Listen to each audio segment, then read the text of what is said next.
Hello friends, welcome to our channel genius classes. मेरा नाम आकाश यादव है और आज हम शुरुआत करते हैं चाइना और सोलोमन के बीच में जो सिक्योरिटी पैक्ट के रिलेटेड खबर चल रही है, न्यूज़ चल रही है उसके बारे में। ठीक है, लेकिन ये सब जानने से पहले मैं बता दूं कि अभी एक महीने पहले या कह सकते हैं 24 मार्च को एक ड्राफ्ट लीक हुआ था जो चाइना और सोलोमन के बीच का था, जो यूएस और ऑस्ट्रेलिया के हाथ लगा। ठीक है, उसमें क्या था, उस ड्राफ्ट में कुछ जानकारी लिखी थी सिक्योरिटी से रिलेटेड लिखा था। उसमें बताया गया था कि ये अपना चाइना है मान लो यहाँ, और यहाँ अपना सोलोमन आइलैंड है। अब दिक्कत क्या है, यदि कोई भी दिक्कत यहाँ आती है सोलोमन पे, ठीक है, और ये रिक्वेस्ट करते हैं, ये मांगते हैं कि हमें आर्म्ड फोर्स की ज़रूरत है, जैसा कि अभी तक इनकी हेल्प करते थे ऑस्ट्रेलिया वाले, करते थे न्यूजीलैंड करता था, पापुआ न्यू गिनी करता था।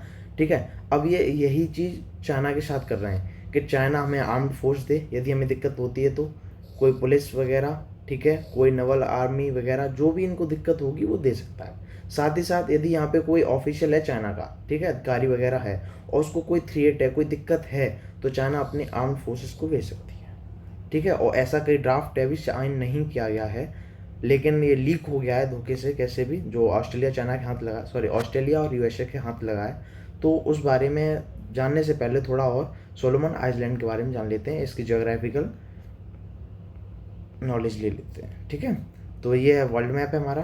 ठीक है, वर्ल्ड मैप है, आप देख सकते हो वर्ल्ड मैप में ये है ऑस्ट्रेलिया, ये न्यूजीलैंड, पापुआ न्यू गिनी, और यहाँ है सोलोमन आइलैंड। ठीक है, यहाँ है सोलोमन आइलैंड, और इधर ऊपर ये रहा चाइना, और यहाँ है ताइवान। ताइवान की बात क्यों की, क्योंकि अभी आगे जानकारी मिलेगी ताइवान से रिलेटेड ये सब लफड़ा है कि ताइवान को ऑफिशियल रिकग्निशन ना मिले किसी से, और बताते आगे। उससे पहले देख लो, ये यूएसए है, इधर ये यूके है।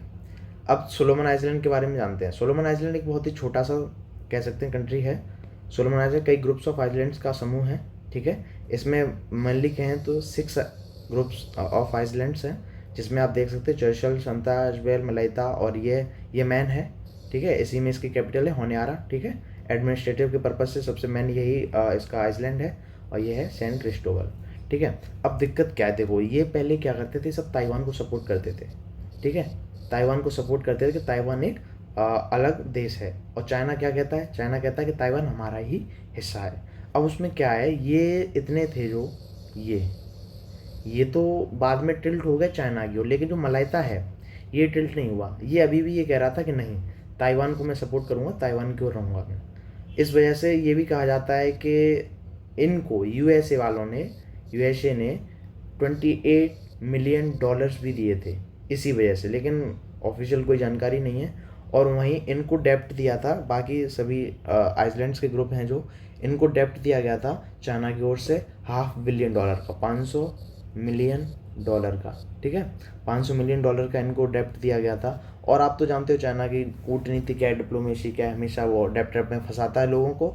उसका जैसे आप जानते हैं जिबूती हुआ, और ये हम्बन टोटा है, 99 ईयर्स के लिए लीज पे ले लिया क्योंकि उन्होंने उनका कर्जा नहीं चुका पाया। इधर अपना ग्वादर बंदरगाह हुआ पाकिस्तान का। ठीक है, ऐसे कई देश हैं, लाओस में है। ठीक है, पापुआ न्यू गिनी में भी सोच रहे हैं नवल बेस बनाने के लिए। तो ऐसा उनका चलता रहता है, उनका पैसे की कमी नहीं उनके पास, तो वो ये सब करते रहते हैं। ठीक है, अब थोड़ा देखते हैं, इसको थोड़ा मिटा देता हूँ पहले, आप समझते हैं थोड़ा और इसके बारे में।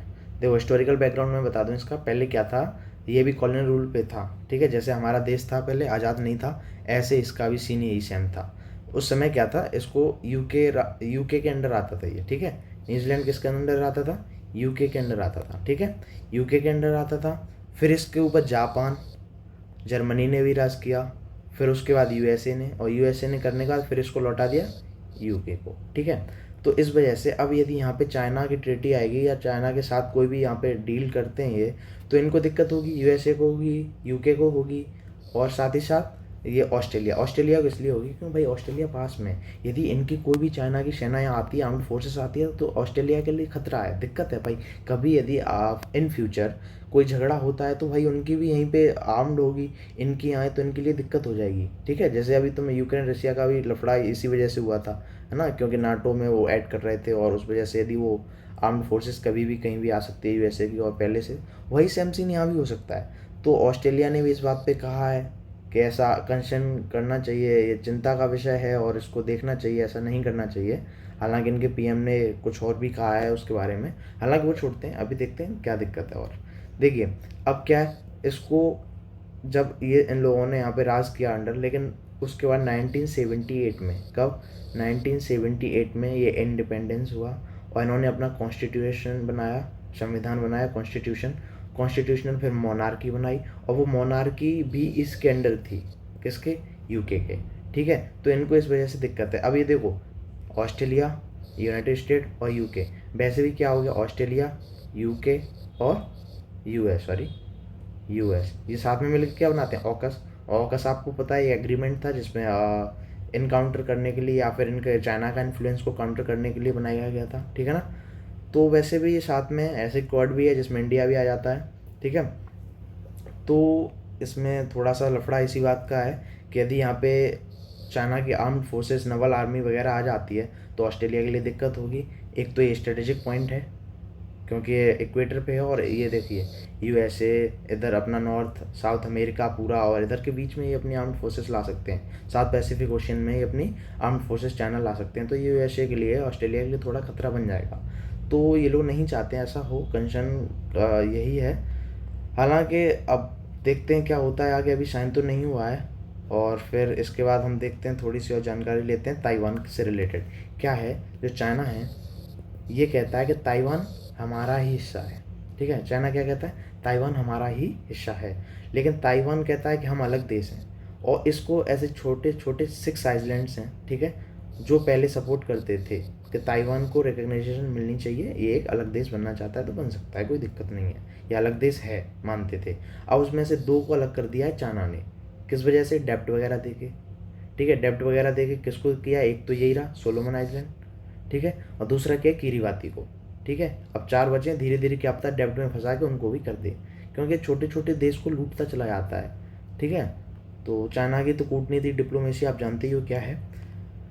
हालांकि और क्या फ़ायदा है चाइना को, क्या इंटरेस्ट है, चाइना को 3 इंटरेस्ट और हो सकते हैं यहाँ पे। देखो इकोनॉमी, इकोनॉमी कैसे बढ़िया बना सकता है वो इसका यूज़ करके, क्योंकि यहाँ रिसोर्स अच्छे हैं, क्योंकि इक्वेटर के पास में आप देख सकते हो, ये इक्वेटर है, ठीक है, और ये इक्वेटर के पास में एरिया छोटी है, लेकिन यहाँ इक्वेटर के पास में होने की वजह से यहाँ रिसोर्सेज अच्छे हैं, टिम्बर अच्छा है यहाँ पे, और यहाँ पे समुद्री इलाका है, समुद्री रिसोर्स अच्छे हैं, तो इसकी वजह से फिशरीज वगैरह भी अच्छी हैं, ठीक है, रबर वगैरह, और ये टिम्बर रिसोर्सेज बहुत अच्छे हैं। इस वजह से इकोनॉमिक क्राइसिस नहीं होगा, इकोनॉमी को मतलब और डेवलप कर सकता है चाइना, यहाँ के रिसोर्स को 90% से ज़्यादा यूज़ कर सकता है, ठीक है। दूसरा कह सकते हैं ताइवान की वजह से, ताइवान को रिकग्नाइजेशन की ओर ना हो, हमारी ओर सपोर्ट हो जाए तो वो टिल्ट होगा ही, क्योंकि उसको 500 मिलियन से भी ज़्यादा कहा जाता है, 500 मिलियन डॉलर से भी अधिक, या 500 मिलियन डॉलर इनको डेप्ट भी दे रखा है इन्होंने, ठीक है। नहीं चुका पाएंगे तो फिर ये भी फंसेंगे डेप्ट ट्रैप में, और वो अपनी नवल आर्मी फोर्सेस बना सकते हैं, तो फिर ऑस्ट्रेलिया के लिए, पापुआ न्यूजीलैंड, यूएसए, यूके, इनके लिए थोड़ा खतरा बढ़ सकता है। तो आज के लिए काफ़ी है इतना, और कोई जानकारी होगी तो आगे हम शेयर करते जाएंगे। Thank you for watching.